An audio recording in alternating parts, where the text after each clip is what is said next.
Hi guys, magandang araw po sa inyo lahat. Ito naman po kaibigan niyo si Jake. Contact po tayo ng trabaho this morning. So maaga pa naman.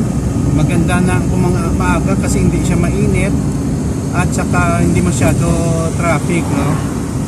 Now, ano bang topic natin for today, no? Topic natin for today, it's all about software, no?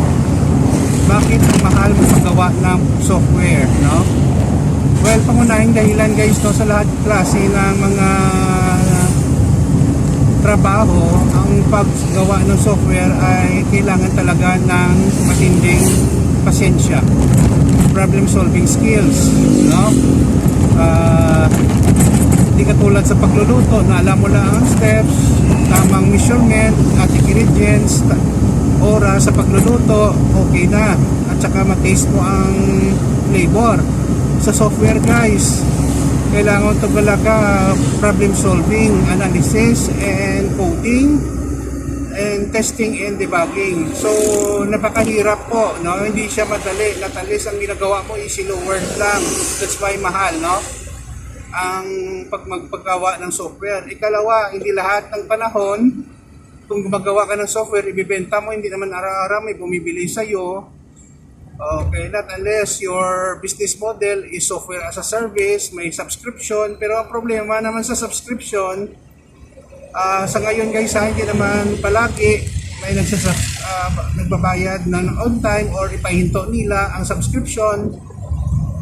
Not unless may kontrata kayo, no? So dapat talaga you have to be aware, no? Na tuloy-tuloy kung may kontrata. Ang kagandahan kasi sa paggawa ng software, it will open up your mind and then creative side of you, no, bilang programmer. May masolve ka ng mga real life problem, maganda yon, nakakatulong ka. At saka sa ngayon dito sa mundo, halos lahat guys gumagamit na ng software eh. So yun po ang mga dahilan kung bakit mahal ang software, no? So maraming salamat sa inyong pakikinig at panonood sa aking mga videos sa aking Facebook and YouTube channel. Please subscribe to my YouTube and please follow me, no, in my Facebook. Maraming salamat po guys. Ingat po tayo lagi. Ito naman po kaibigan niyo si Jake. Paalam. See you in the next video.